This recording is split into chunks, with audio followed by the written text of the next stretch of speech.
Coming up on the Get Lean, Eat Clean podcast.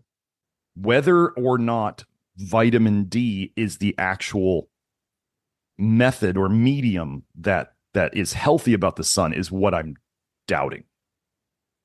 Okay, because we all know, I mean, light is good for us. We need light. Whether or not it's the vitamin D, the oxidized cholesterol that is what is good for us is questionable in my mind.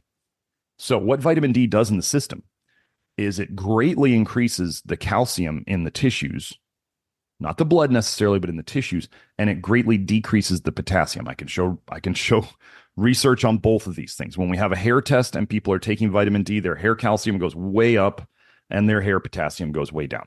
Now, what we talk about in hair analysis is that a calcium was over here, high calcium to low potassium ratio is indicative of a low thyroid or hypothyroid state, which none of us in the US know anything about hypothyroidism, right? So there's tons of it all around. Hello, and welcome to the Get Lean, Eat Clean podcast. I'm Brian Grin, and I'm here to give you actionable tips to get your body back to what it once was 5, 10, even 15 years ago. Each week, I'll give you an in-depth interview with a health expert from around the world to cut through the fluff and get you long-term sustainable results. This week, I interviewed naturopathic medical doctor Garrett Smith. He believes that chronic vitamin A toxicity and liver disease may be at the root of civilization's rapidly rising autoimmune and chronic disease rates. In this episode, we discussed what is wrong with vitamin D supplementation, why you should be aware of vitamin A toxicity, foods to avoid if you have vitamin A toxicity, problems with polyphenols, and Dr. Smith's favorite supplements, and much, much more. Really enjoyed my interview with Garrett Smith. I know you will too. Thanks so much for listening and enjoy the show. All right, welcome to the Get Lean, Eat Clean podcast. My name is Brian Grin, and I have Dr. Garrett Smith on. Welcome to the show. Thank you for having me. Glad to be here. Thanks for coming on. And I've been looking through your website, some of your materials, really interesting stuff. I mean, I have a lot of guests on this show, and I don't think we've talked much about like vitamin A toxicity and things like that. So I'm excited to dive in with you today. Absolutely. It's always fun to wake up people to this interesting topic. And what sort of brought you down this road of, sometimes it's a personal story, maybe not, that got you so into, learning about, detox and toxic bile theory and things like that? Yeah. So I got into fitness at an early age. Fitness led to nutrition. Nutrition led to me finding about naturopathic medical school, and then I got into that. And I had health issues from an early age. I had what's called tinea versicolor, which is a little skin fungus, no big deal.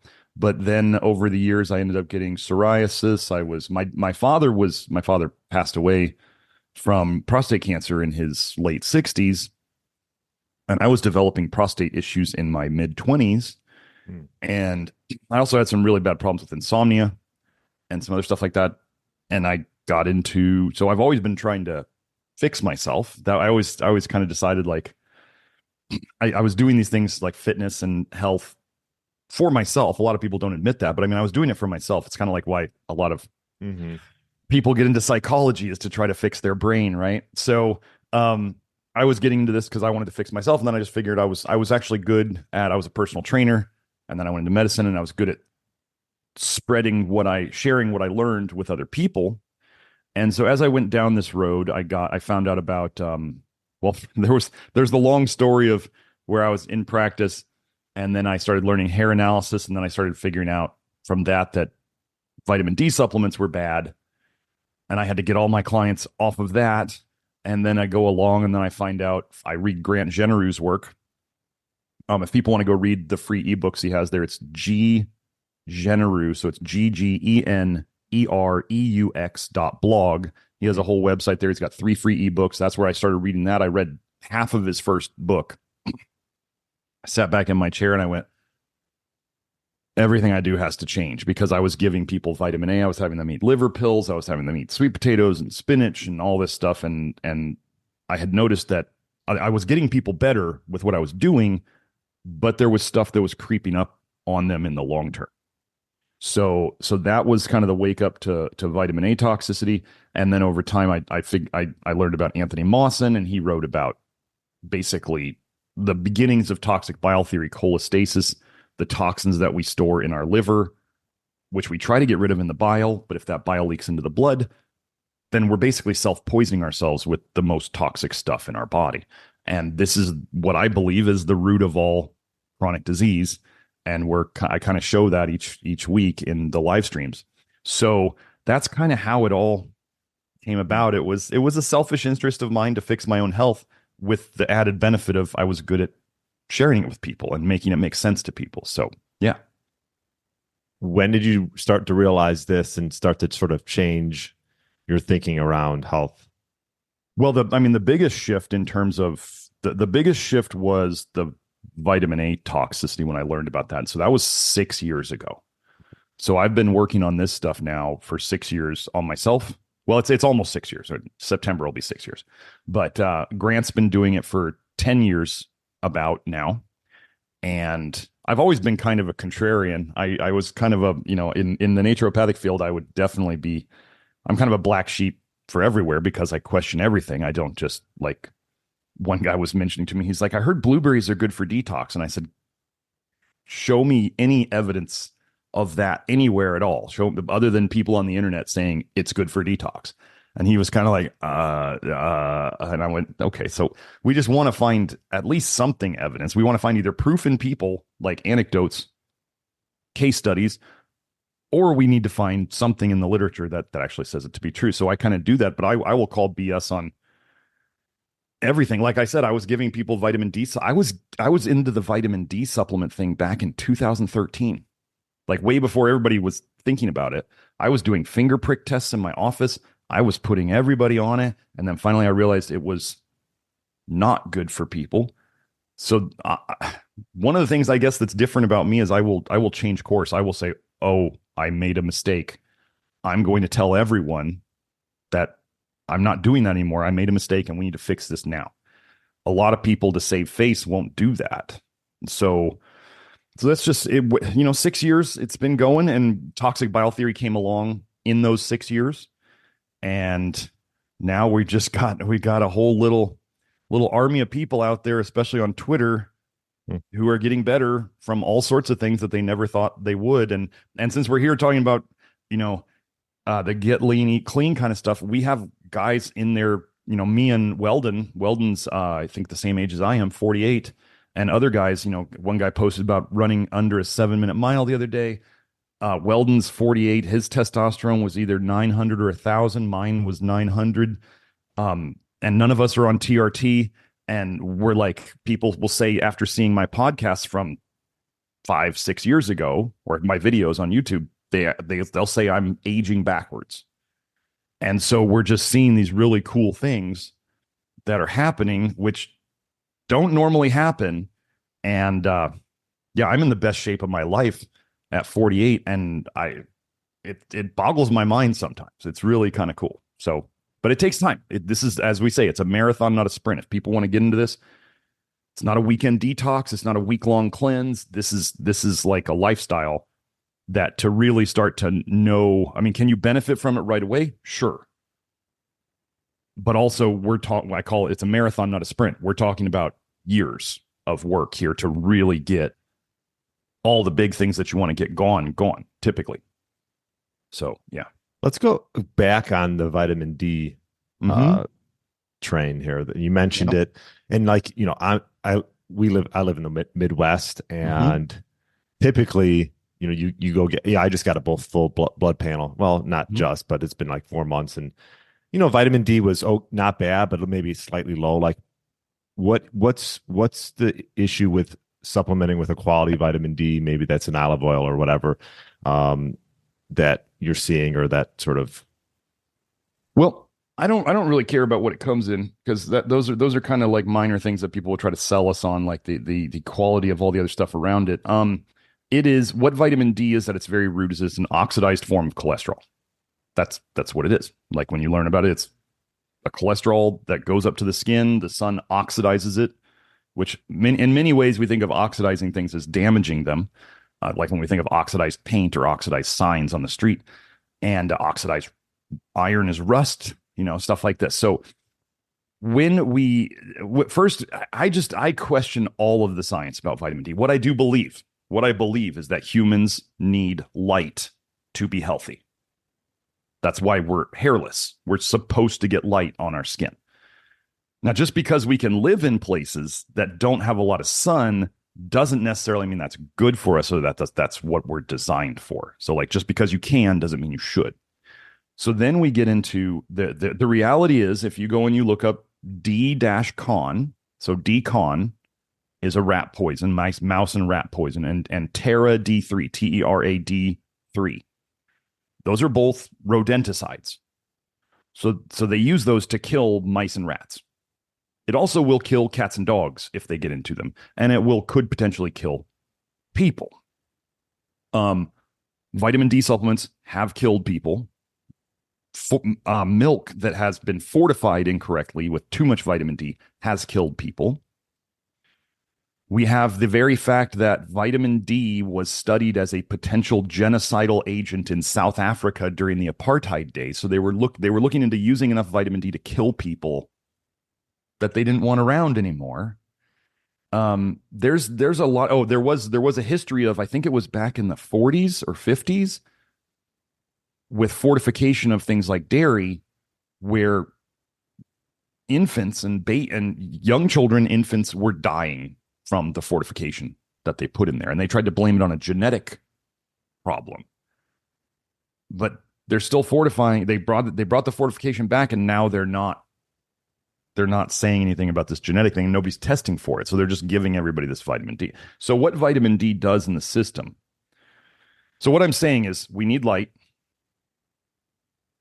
Whether or not vitamin D is the actual method or medium that is healthy about the sun is what I'm doubting. Okay, because we all know, light is good for us. We need light. Whether or not it's the vitamin D, the oxidized cholesterol, that is what is good for us, is questionable in my mind. So what vitamin D does in the system is it greatly increases the calcium in the tissues, not the blood necessarily, but in the tissues, and it greatly decreases the potassium. I can show research on both of these things. When we have a hair test and people are taking vitamin D, their hair calcium goes way up and their hair potassium goes way down.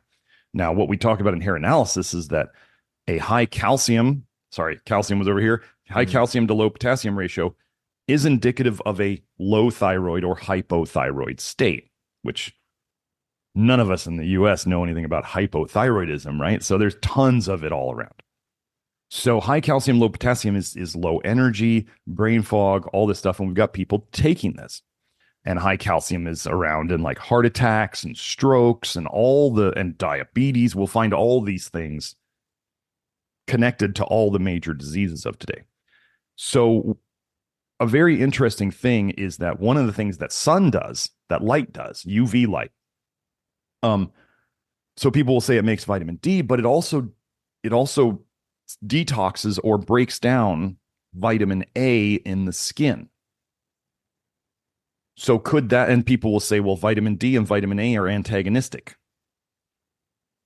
So one of the things I'm talking about a lot is that there is a vitamin A toxicity epidemic worldwide. And I've shown in a Twitter thread that liver biopsy studies are showing, anywhere from 10 to 50% of people are vitamin A toxic in their liver based on liver biopsy studies, not the blood tests. The blood tests are not very useful.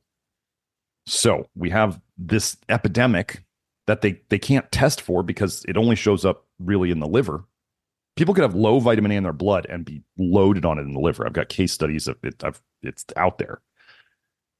So is it that the sun making vitamin D is the important thing, or is it that the sun breaking down vitamin A in the skin is the important thing?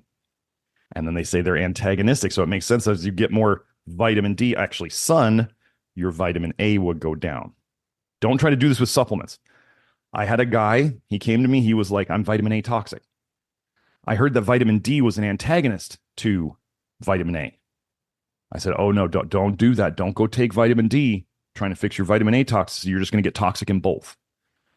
He decided to go take vitamin D supplements to fix his vitamin A toxicity. And then he got back to me and he said, I now have symptoms of vitamin D toxicity and vitamin A toxicity. And I said, that's exactly what I told you not to do. I don't know how to fix it now other than you stop taking the vitamin D and you fix your vitamin A toxicity. And it's going to take a while because you just poison yourself. So these fat soluble, fat storable, as I call them, alcohols, vitamin D is an alcohol. Vitamin A, retinol, is an alcohol. They turn into aldehydes. Aldehydes are known to be toxic. I have strong feelings about these probably not being essential or vital to people at all. Now, back to the vitamin D thing. So if you live in an area with low sun, I mean, I have a mega thread on Twitter all about vitamin D. If you live in an area of low sun, you need to figure out some light source. We don't talk about taking rat poison vitamin D3 in non-sunny areas. We talk about you could buy a spurty sun lamp. You could go to a tanning bed. Yeah, you got to remember all the bad research on tanning beds and sun lamps and all this stuff was done by the sunscreen companies, particularly L'Oreal. So they have an interest in you not getting enough sun. And then I also want you to know that when in the winter times or when it's dreary out, that light, tanning beds have been shown to help with mood. So just think of how much damage it would do to the pharmaceutical industry if people just went to a tanning bed once a week and they didn't need to feel like they had to take drugs during the dark months to feel happier. What about red light? Red light doesn't put out UV. Right. So like SAD lamps, the seasonal affective disorder lamps, those actually are required to not put out UV. Red light's great. I've been working with red light. Like I was doing red light therapy, laser therapy and red light therapy on people back in 2007. So I'm kind of an early adopter. Like I'm on top of these. And actually when you learn about red light actually speeds up one of the detox enzymes, aldehyde dehydrogenase, that helps break down vitamin A. So could it help? Can red light help lots of things? Yes, it does help break down vitamin A, and that's how it helps lots of things. But it needs to be ultraviolet, either ultraviolet B or ultraviolet A. Both of them, ultraviolet B makes more vitamin D, as they say. Ultraviolet A, UVA, helps break down vitamin A more. Almost all tanning beds, sun tanning lamps, they're a mixture of the two. So some of them are more of one than the other, and that's just fine. So, but yeah, getting sun. I tell people worry about what time of day to go out in the sun. I just say, go out in the sun. Like, I don't care if it's morning hours or evening hours, just get out, get some light. That's the key thing. And, and then the other thing that has been shown in the vitamin D research is that a lack of zinc, these are very important things. A lack of zinc will lower your vitamin D levels. And getting more zinc will raise your vitamin D levels. So what is that zinc doing? That's the question. What is vitamin D? If light, you need light to make it, why is zinc raising it and lowering it? And magnesium does the same thing. So you need magnesium to have good vitamin D levels. And then you need enough protein. I did a whole big Twitter thread on how rickets, in the literature, I can connect it to basically being a meat deficiency disease. There has to be enough protein to prevent rickets. There has to be enough zinc to prevent rickets, another vitamin D thing. And then there has to be, what was the other one in there? I forget, but it was definitely protein and zinc. A lot of our diseases that we think of today are protein deficiency diseases and zinc deficiency diseases. And I mean, I think 50% of the soils in China were found to be zinc deficient. Like, there's no way you can get zinc if it's not in the soil, because if it's not in the soil, it's not in your animals that you eat. And if it's not in the soil, it's not in the plants that you eat. So if the soil's not taken care of, we're not taken care of. And then we're just left at the mercy of either being deficient or figuring out foods, or more probably supplements to get those levels up. Like zinc is a huge thing that I do, especially with men. Zinc and selenium are critical to testosterone production.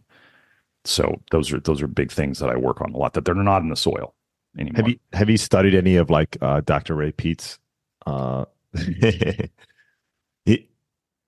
people out there would consider. I did a Ray Peat oriented approach on my own. I believe I was doing that for several months when I finally got full on Ray Peat, and I was drinking lots of goat milk and goat dairy to try to do that. I got such bad sinus headaches within 2 weeks, I quit. I am kind of the anti-Peat Really? out there. We have lots of ex-Ray Peat diet followers in our group who have really kind of bad stories about it. Everybody was like, I got fatter, I got tired, I got one guy had a list of problems that he got while he was on the Ray Peat diet. It's not, sugar is not going to save anyone. I don't care what anybody, I mean, unless you're under eating, if somebody's malnourished, sugar will do amazing things. This is like people bring up Weston Price's work, and I'm like, how do you know those kids in America were just not starving and they just started giving them a bunch of fatty foods and they got calories and they got better? Like, people have no idea what malnourishment does. But then you give them calories and all of a sudden wow, everything got better. And you go, well, you just gave them energy. That's all they needed. It wasn't these magical fat soluble vitamins. It wasn't the sugar itself. It was the calories. You have to have enough energy to run the machine. We actually don't need that many nutrients like minerals. We don't need 72 plus trace minerals like that are in drops and all these trace mineral drops and all this stuff. I mean, because that means all those minerals, when they say it has all the minerals in it, it means it has all the bad minerals in it. I mean, you're ingesting mercury and lead and cadmium and all these things. For them to say that there are that many minerals in it, when you start counting down the periodic table and go through even just the first 72 minerals, some of those are radioactive. Some of them are known toxic metals. Are you talking about like mineral drops? Like, yeah, when they talk about trace, or people who get unrefined sea salt. Unrefined sea salt. I mean, why is pink salt pink? Because it's got rust in it. That's why it's pink. You're eating rust. We've been duped in so many ways. But yeah, so like unrefined sea salts, when they say it's got 72 minerals in it or 84 minerals, or Shilajit and it's got 84 minerals in it. Yeah, I mean, I've had quite maybe a handful of Ray Peat guests on, Jay Feldman, George Dinkoff. Mm-hmm. They're almost always young guys. Well, Georgie's not young. He's Danny Roddy. Yep. They hate me. They really don't like me. What do you because a lot of they talk about like sort of this pro-metabolic approach, and I don't see it, like, just from my perspective, like, just talking with Jay a bunch, like, I don't feel like they're like, first of all, I don't think there's necessarily a Ray Peat diet. I mean, I think there's theories around like what he thought certain foods can do to you or help per se, but I think people have come up with a Ray Peat diet on their own, but I what, like, you talk about like glucose oxidation and not needing to eliminate all carbs. I think there's some merit behind that, because you see people go one way when they just restrict everything and they're not really thriving. So, well, the big thing, the idea with the pro-metabolic approach idea, the idea here would be to say that, I mean, this is the concept that I glean from it. They think that if you just run the body hotter, if you run it harder and hotter, it will somehow fix all of your problems. I mean, that's the idea, right? They're sitting there going, we want to raise the body temperature. They're, obsessive about measuring body temperature a lot of times. And they're just like, you just raise your body temperature. Now, it's true that chemical reactions do not happen. They happen faster at higher temperatures. This is known. This is chemistry. But like, if you have a car, I love to use car analogies, and the idle is too low, right? The car's idle is supposed to be at a certain level. Car's idle is too low. Well, you can just push on the gas pedal to make it run faster. You can put white sugar in the system and make the system run faster. People actually, I mean, people love sugar, and they love to get excuses to eat more sugar. So Ray Peat diet people come along and they're like, put sugar in your milk, eat ice cream, oh my God. It's just, well, yeah, I think, I just from that, like, I think just, it's gotten like anything else, people get extreme on things. Like, I think if you talk to, like, for example, Jay, he'd be like, you have to be smart about this stuff. It's not just about like loading white sugar on everything and suddenly, your metabolic rate's going to go up and all your problems are going to go away. Well, but I just think like we do live in a world where restricting has become like the thing, right? It's all about the special diet and cutting calories to a certain amount, and people are just like they don't know where to go next, right? Where they've restricted everything and they're like, oh, what do I do now? Yeah. One of the things we with what we do, some people might say we're restricting a bunch of things, and I would say actually I have people who have done restrictive diets and they come here and they go, well, you're not taking out any major food group. You're just limiting it to the ones that are lower or low in vitamin A. And I tell people, I mean, you can eat whatever the heck you want. I don't care. I'm not stressed over what you eat. I am teaching people how to take responsibility for what they do. And it is their responsibility. And if they want to be like, if somebody, people might eat beans on the diet, or they might eat oats or something like that. And I tell them, if you don't feel good on it, stop eating it. It's very simple. Like, we don't have magic foods. We have like the best of the best food list. But if people don't tolerate those, then you don't eat them. We use the old saying, "Doc, it hurts when I do this." Well, then don't do that. Right. So we just, I mean, it's crazy. The vitamin A research on the thyroid, vitamin A and the thyroid are like disastrous. It's all over the research. It's all over it. How does someone know if they're vitamin A toxic? If you have chronic disease, you're basically vitamin A toxic. That's it. It shows up every time. We get people who go on a good low vitamin A diet and they're actually listening to the suggestions I do, which is like, oh, you don't feel good on a food, then don't eat it. You know, if they actually listen to that, because I had one person who tried to go off on me on Twitter saying she ate beans for a year and she just slowly got worse and she felt bad on them from the beginning. And I'm like, you just did that to yourself. Like, you just shot yourself in the foot the whole time. And now you're trying to blame the program and me because I told you if you don't feel good eating it, don't eat it. And she kept eating it. And I was like, what are you doing? Like, so user error is a huge problem in all these things. Read the instructions. Don't go off on your own and then try to do things on that. But with we're definitely not anti-carb. We're definitely pro protein. We're definitely, I mean, people start to get better and then they kind of like the diet because they know what they feel good on. They know they can cheat, and if they do cheat and they don't feel good, they know exactly why. And then we start getting people, you know, their health issues go away and they feel better and they know exactly what they did. But how do they know they're vitamin A toxic? It's almost without a liver biopsy. And until maybe I get a lab and I can figure out how to do retinol ester testing in the blood, because retinol esters is what we store in the liver and the body fat. And if you see too many of those in the bloodstream, you know that basically the liver is leaking them.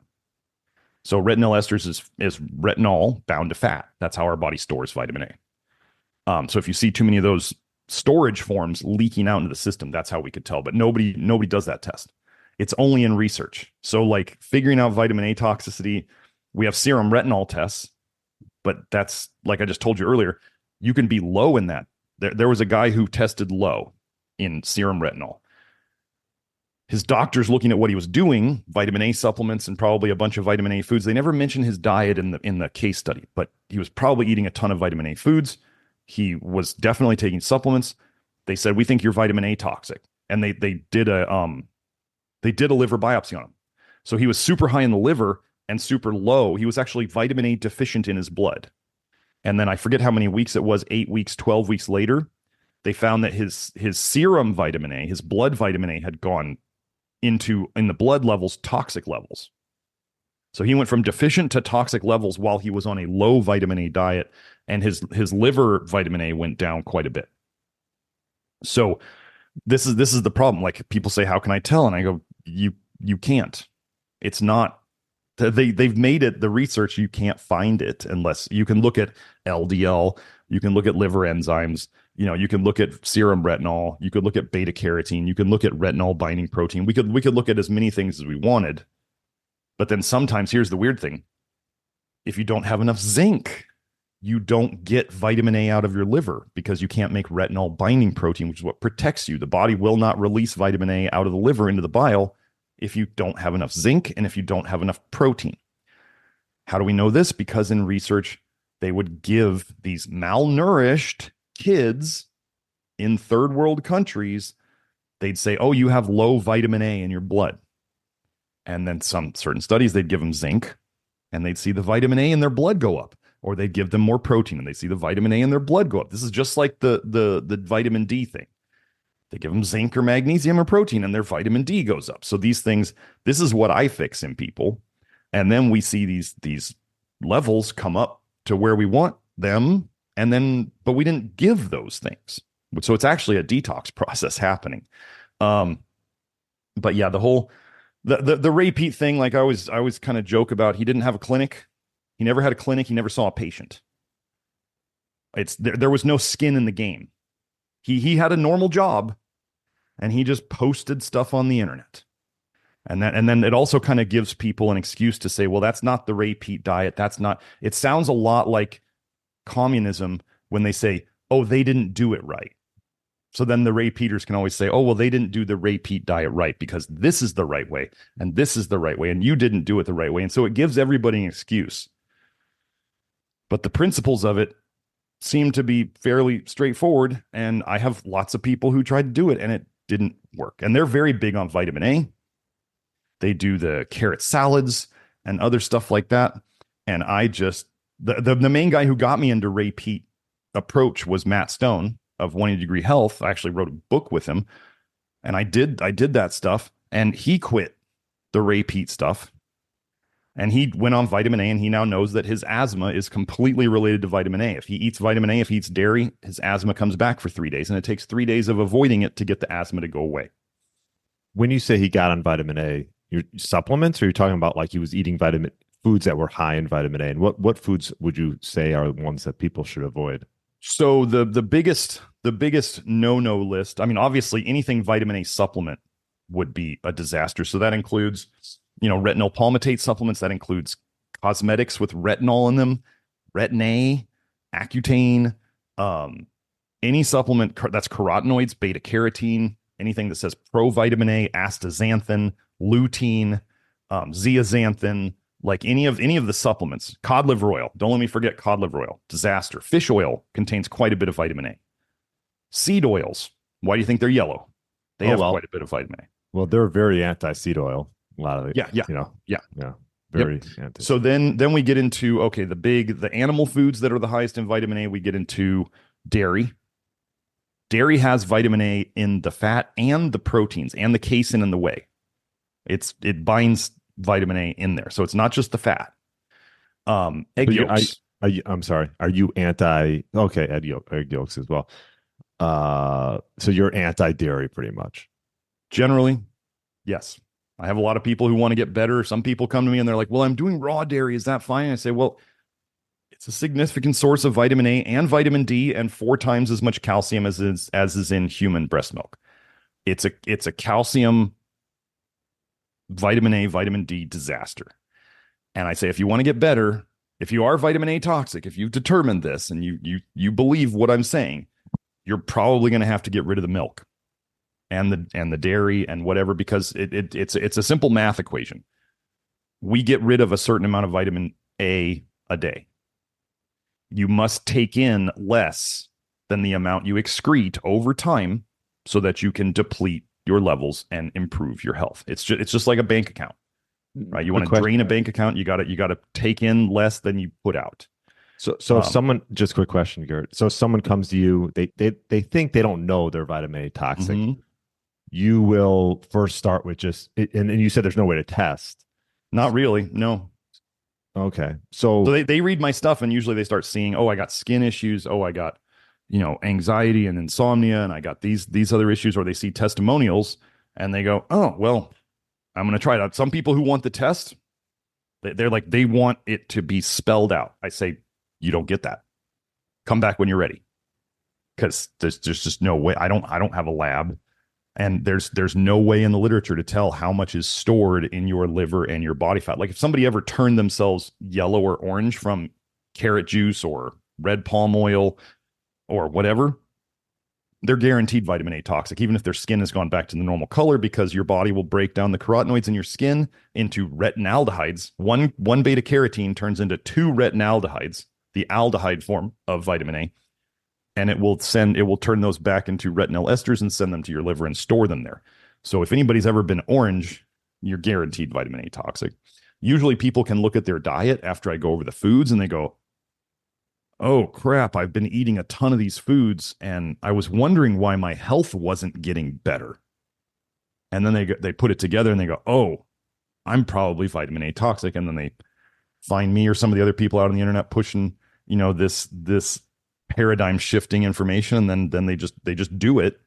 And oftentimes after a month or two, they're like, I feel better. These issues are getting better. And so that's all we need to say it. So could that person feel better perhaps from, let's just say dairy, for example? Mm-hmm. I don't know. Maybe they didn't realize they're lactose intolerant or something. Could they be feeling better because of that? Or do you think it's all linked back to the vitamin A toxicity? Well, I mean, there's vitamin A and vitamin D in it. I worked for a raw milk co-op and they in medical school, and they tested their milk. The Arizona government was going to make them add vitamin D or vitamin A and vitamin D to their milk if it wasn't high enough in it. And their milk always tested high enough in vitamin A and vitamin D that they didn't have to add it. So there's plenty of vitamin A and vitamin D in raw milk, in all the milks. So,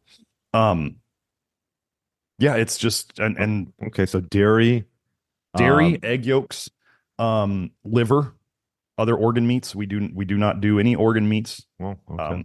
If an organ meat is a muscle, then it's probably fine, like tongue or heart. Not too worried about those. We're talking about the detox organs, especially liver and kidneys, which I did a whole nother Twitter thread on. Besides the vitamin A in them, I did a whole nother Twitter thread on all the toxic metals and other fat soluble toxins that are being found in organ meats, even wild organ meats and grass-fed New Zealand organ meats. And you don't want to eat detox organs. They store things, they accumulate things. That's what they do. The liver is the worst. So we got dairy, egg yolks, organ meats, pork. Pork is kind of sneaky. It's full of vitamin A. It's just in retinaldehyde and retinoic acid forms, which they don't measure. That's one of the other problems. Science only measures for retinol.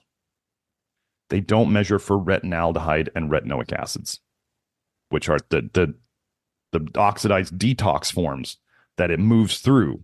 And if you got plenty of those, I mean, when we talk about retinoic acids, we're talking about your body when you eat vitamin A. It turns that vitamin A, retinol, into retinaldehyde. So we got an aldehyde form. I mean, people actually, the idea of thinking that aldehydes are actually vitamins is ludicrous.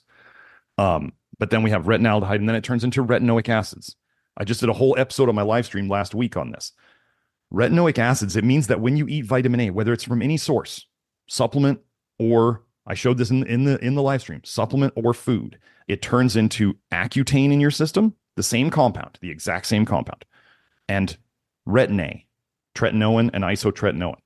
And then it also turns into alitretinoin, which is a form of vitamin A that's really only used for chemotherapy that they give with arsenic. We all know chemotherapy is so healthy, right? So birds of a feather kind of flock together is one of the sayings. So, I mean, you actually, when you eat vitamin A, you are making Accutane in your system, you are making retin-A in your system, and you are making alitretinoin, which is a chemotherapy in your system. This is in the literature. There is no biochemical excuse around this. People then might try to say, well, natural Accutane is better than synthetic Accutane. And I just shake my head and I'm like, can the scientists tell the difference between these compounds? And they kind of they'll shrug, and I say no, they can't. You can't tell where it came from because it's the exact same compound. So it does the exact same thing. So there's that. Now, one other thing in terms of animal products we do not eat is generally fish and shellfish, full of mercury. If you don't trust the ocean water, you shouldn't trust what is marinating in and breathing all the ocean water all day long. It's very simple. If you wouldn't drink, unsalted seawater because you'd think it was full of toxic garbage, then you shouldn't eat the things that are swimming around in it. So those are the big animal sources. So then we get into the plant sources. This is pretty easy, but it's a little confusing for some people, but it's the parts of the plant that you eat. This is the important distinction. The parts of the plant that you eat that are yellow, orange, red, dark green. Those are the big vitamin A colors. So like a banana, for example. Bananas are yellow on the outside, but they are white to off-white on the inside. That's fine. If the part you eat is white, off-white to light green, it's okay.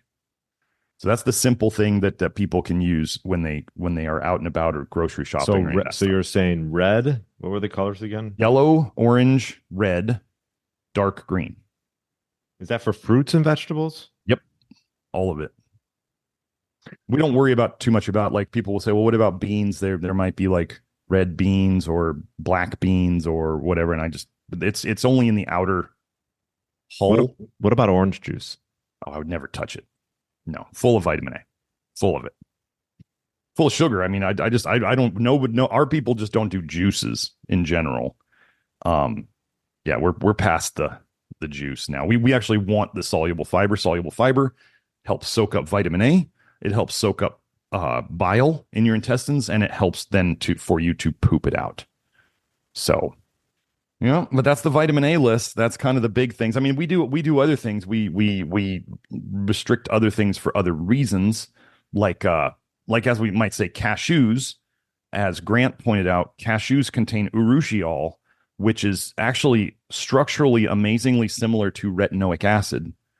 And it's the same compound that's found in poison ivy. And so we don't do cashews as an example. Any nuts? Nuts. Well, nuts are okay in terms of low vitamin A. The problem with nuts, as some people are finding, is they're really high in oxalates. So like almonds are really high in oxalates. And so the oxalates bind to calcium and then cause problems in your system. So let's say so what we have to understand. So if we got oxalates in the system, what does vitamin A toxicity cause over time in people? Hypercalcemia. What does vitamin D toxicity cause in people? Hypercalcemia. It's both of those things. Vitamin A has been shown to pull calcium out of your bones. That's how it causes hypercalcemia. It's robbing calcium from your bones. And over 3,000 units of vitamin A a day from food and supplements, whatever, food and supplements, over 3,000 units a day was associated with an increased risk of osteoporosis in Scandinavian countries. 3,000 units a day. Some of these people are getting 3,000 units at breakfast. So, they think they're healthy and they're wondering why everything's falling apart. So then vitamin D, there was a study in men, since we're mostly talking to men here today, 10 years after taking vitamin D supplements, or was it 3 years? I think it might have only been 3 years. They had lower bone density than the guys who didn't. Vitamin D, go look up vitamin D bone resorption, resorption.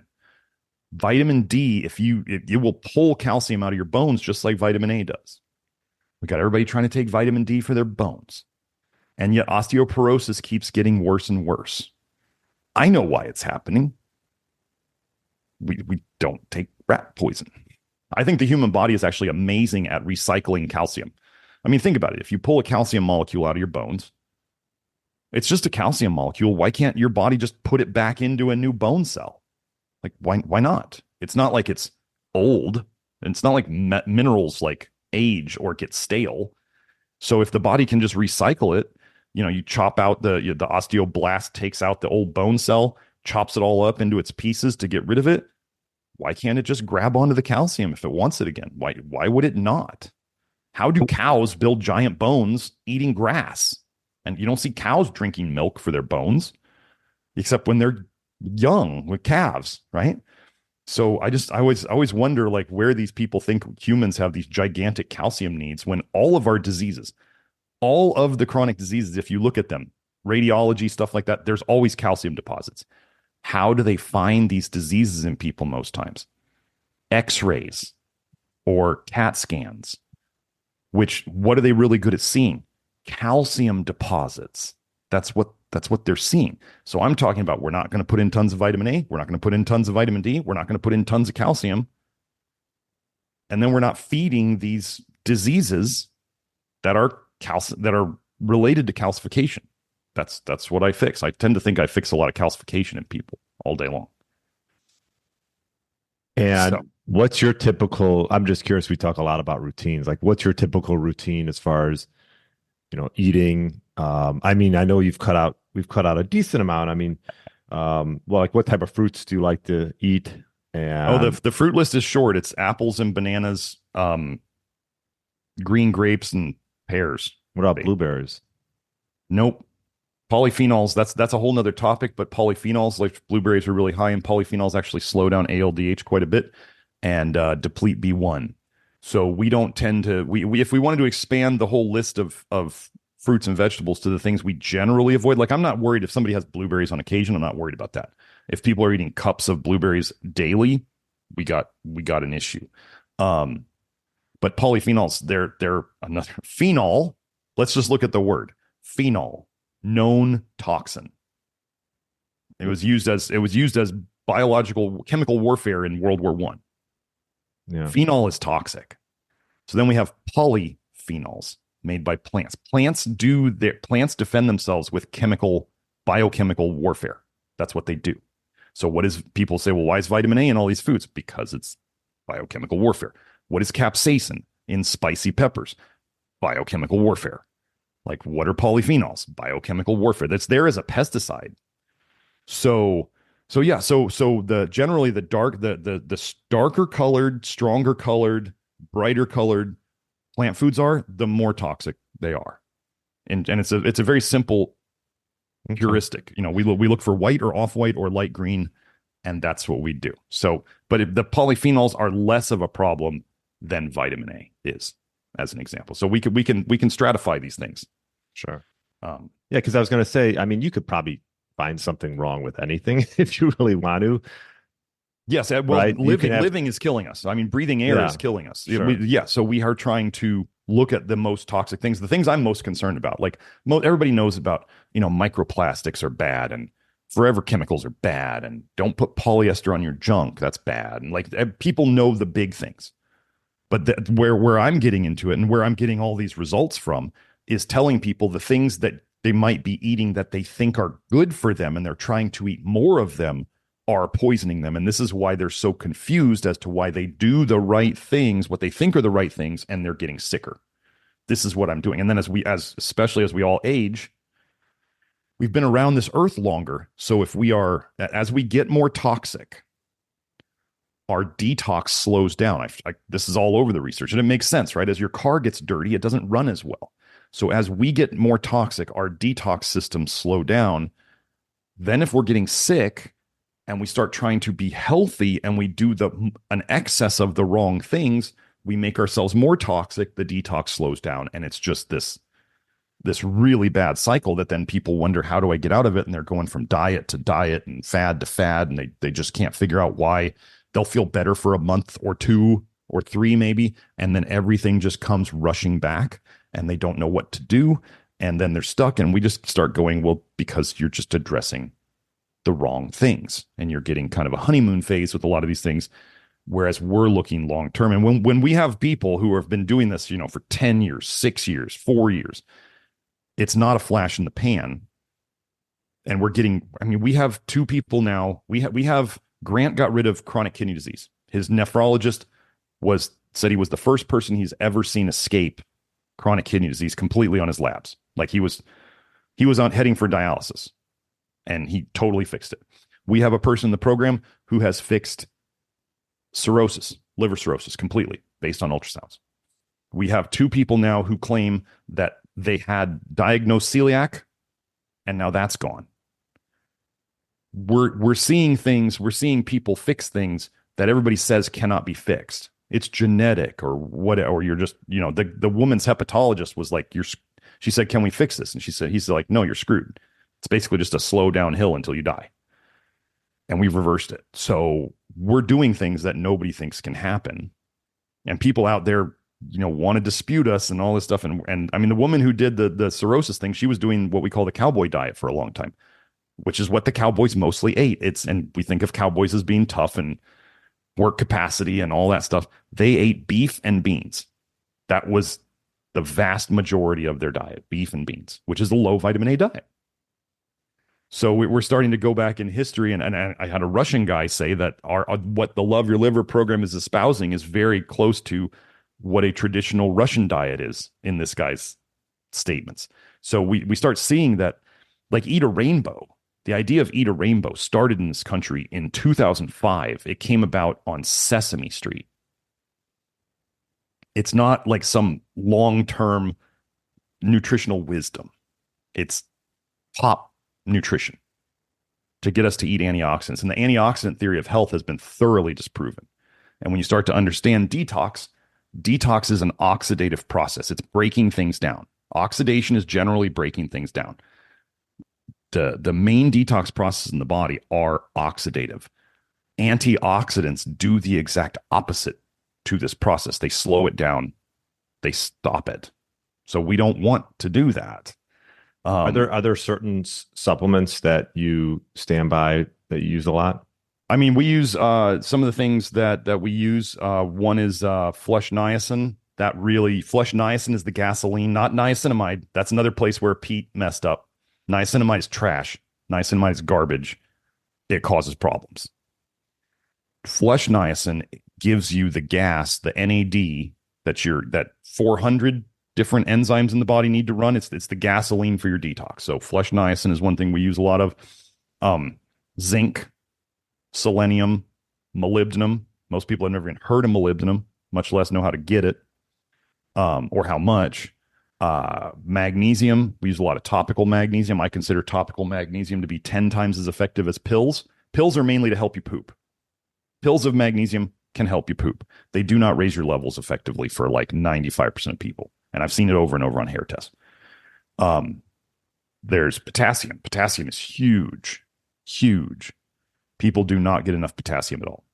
And oftentimes when they get it, they're like, oh, I'm less anxious. I'm less depressed. I have better energy. I fall asleep faster.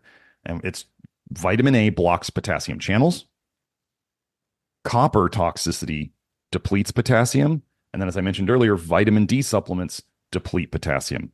So we have reasons that everybody's potassium deficient. And as people get better, they don't need as much because they don't have all these antagonists acting on their potassium. What else? Lactoferrin. Lactoferrin is a protein found in milk that we do make in our bodies. Lactoferrin is supposed to be in every single body fluid we have. We don't have to take it in from outside. We're supposed to make it. Vitamin A damages the very cells that make our lactoferrin. Lactoferrin our body uses to fix damaged tissues like leaky gut, like leaking bile ducts. And it's researchers call lactoferrin the miracle molecule because it helps so many conditions. Well, if toxic bile theory is correct, and leaky toxic bile is what causes all chronic diseases, and lactoferrin helps fix the leaks, then it makes sense that they're all connected like that. So I think that's the main. Oh, we use sunfiber. Sunfiber is another thing that we use. Sunfiber is just it's a kind of partially hydrolyzed, pre-hydrolyzed. So they broke the guar gum down into the next stage, and it's basically food for your gut. And then we use a lot of food for your gut biome. People use a lot of charcoal, and then they figure out what amount of soluble fiber especially is best for their digestion and their state of health at the time. Because not everybody does great on a lot of it, and some people do great on huge amounts of it, and people just don't know until they do it. So that's kind of the short list. Yeah. And you typically, when you see someone new, you start them with like a hair mineral test.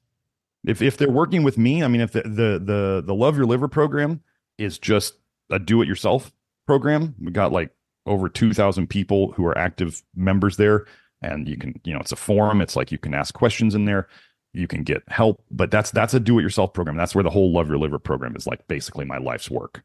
If they want to work with me or one of my practitioners, we do a hair test and we do a blood test. We look at in the blood. We do look at vitamin A. We do look at it because it's nice to see when it starts going down. And then when it starts really going down, that's when we know the liver is basically being emptied out. But that can take years. This is the crazy thing. Like people think that, you just, if you stop eating vitamin A, your vitamin A level in your blood should go down. No, you're getting rid of that out of your liver for years. And this was always in the research. The researchers would say, it's weird. Like the levels don't go down for years. They can stay very, very steady on like a no vitamin A diet. And the only way that could happen is it's coming out of the liver. So we do vitamin A on the blood test. We do look at zinc and copper and ferritin on a blood test. And we can use those to help guide people's supplementation more if they're going to do any, blood draws or phlebotomies for that. And then the vitamin A is just we just watch it, but it's nice to It can help in certain ways, but it's not the be all end all. Most people who come to me for vitamin A toxicity, their blood levels are right in the normal range. Normal, whatever that is for an unessential compound. But so they're in the normal range, and they go on the diet, and they're like, I feel better. And I say, that's all you need to know. You feel better doing this, and that's what we're doing. So you can't tell unless you get a liver biopsy. So that's what we got. But then it's 6 months. Oh, the other big thing I do differently with the people who work with me or my other practitioners is I give 6 months of support via like some small group Zoom calls. So once a week with each of my practitioners, we each have our own session. Once a week, people can come in and just post a question that we answer. So if they have an individual issue, we don't just, one of the things I didn't like about normal doctor visits or whatever or any practitioner visits is you go and you see them for the initial consult. They tell you things to do, which is the same thing I do. They tell you things to do, but then if something doesn't work, you're supposed to go back to them so they can charge you again for something that they gave you that didn't work. So their failure means that you have to pay more. I don't agree with that. That's not ethical. So what we do is we give 6 months of support as in part of the package that people can come in and then get tweaks, because one of the sayings I have is this is not a game. Like, you are trying to take out the most toxic things from your liver and your body fat that it has stored over decades. Think of it as like transporting nuclear waste. Like, you have to get it out, but it's toxic and it could hurt you on the way out. This is a key thing. Nothing is detoxed until it has left your body. One of the biggest mistakes people make is that they say the liver detoxes things. It processes things. It stores things. It processes things. It makes bile. But until that bile leaves your body, people don't realize that 95% in a normal diet, 95% of your bile is reabsorbed by your guts, and it goes right back to your liver via what's called enterohepatic circulation. So if you're not the liver is making bile, that's how it wants to get rid of poisons. It puts it into your guts. Most people reabsorb 95% of it right back to the liver. So you only get rid of 5% of it a day. So if you're not doing things to maximize getting rid of it, and if you're leaking a bunch of it, the leaked stuff just goes right back to the liver via the blood. It goes in the blood and comes back to the liver to be filtered out again and put into the bile again.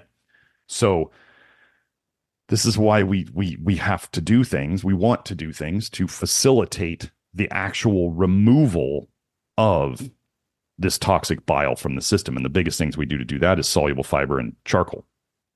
What about TUDCA? Thoughts on that? TUDCA is support. Yeah. TUDCA. Well, I don't consider. Okay, TUDCA is a secondary bile acid. First of all, it's UDCA bound to a taurine. It's conjugated to a taurine. UDCA, it doesn't. So taking secondary bile acids, it is well known in medicine that secondary bile acids, of which TUDCA is one of the most toxic bile acids, are the most toxic bile acids. Primary bile acids are made by your liver. Secondary bile acids are converted in your gut by the gut biome, and they are more toxic. So TUDCA, whatever it's doing, well, first of all, UDCA is used by by the pharma cartel. They use UDCA with people with cirrhosis. So let me tell a quick story about UDCA then. So with my liver cirrhosis person, she came to me, I want to fix this. Can I fix it? I said, I think so. I've never done this before. I've never had a cirrhosis person, like full on diagnosed cirrhosis, who wants to get better. Most people with cirrhosis just kind of give up. They're just like, I'm screwed. Well, this lady was not willing to accept that. So she starts doing it and she says, well, what about this UDCA? And I showed her the research on it. The research on UDCA being really damaging. And another person on the Love Your Liver Network said, my dad got on UDCA and it just slowly destroyed him. Kind of like Parkinson's meds do to people. They help people with a little bit with symptoms, but it just destroys them. So I said, you're going to have to get off this UDCA, I think, to get better. It's not helping you get better. She said, every time I get off the UDCA, my liver enzymes go up. Okay. And my doctor freaks out and I get worried. And then I go back on it. I said, okay, well, we're doing the right things here. you're going to have to, this is not helping. You're going to have to get off of it to get better. And your liver enzymes are probably going to go up, and we're going to ride it out, and your liver is going to get better, and we are going to fix this problem. And if you're going to have to trust me. But anybody out there who wants to get off your med, if you're not doing what we're doing, you're not doing what we're doing. So don't say that you're doing my stuff. Like people out there were doing glucose and dextrose powder, thinking it was helping them. Another sugar powder. And I told them, don't say you're doing my stuff if you're taking sugar powder. That is not the way. That is not what we do here. I'm going to do a whole live stream on just destroying the glucose and dextrose thing very soon. So anyway, got her off the UDCA. She wrote it out. Now she doesn't have cirrhosis anymore. So what we see in our work, so what does modern medicine do? They see labs they don't like. They put you on drugs to make your labs look better. And then you get worse long term. Okay, so what do? We look at the labs a bit. We don't really care. We know how to get people better. We start doing things, and it is now become accepted in our world that your labs may look a little worse at the start. But then you get better over time, and all the labs come back to normal, and the problem's gone. So we do the exact opposite of what conventional medicine is doing. Yes, your labs may look a little worse at the start, but that's part of the fixing process. People don't realize that when you fix things, things get dirtier before they get cleaner. Like if you wanted to clean out your garage, you take everything out of the garage, right? You can't clean the garage with all the crap in it. So you got to take everything out of the garage. So now your driveway's dirty. So now your garage is still dirty, and now your driveway's dirty. You clean up everything in there. Once you can finally get to it, you clean up everything, and then you clean up all the stuff, and you put it back in, and you reorganize it. And then everything's clean. So things actually got dirtier before they get cleaner. And if people don't understand that content, or that principle, then they just give up. As soon as their labs get worse, they just go right back to whatever they were doing because they're scared and they don't know that what they're doing is right, and they want their labs to look better. Well, labs are symptoms. When people understand that most labs are not looking at causes, they're looking at symptoms. Like even if you say I have anemia based on my red blood cells, low red blood cells is a symptom of something else. It's not a cause. So we want to figure out, why are the red blood cells low? And then when you really get down to it, we go, it's either toxicities causing it, or it's deficiencies. The malnourished kids, they're just not eating enough energy. You put more energy in them, oh my gosh, all of a sudden the symptoms go away. It's as simple as like it's too much of something bad or not enough of something good. And that's what we fix. So yeah. I forget where I was going with that. Well, no, I asked you about TUDCA, and then you TUDCA. So TUDCA. TUDCA is UDCA with a taurine attached. The intoxic bile theory.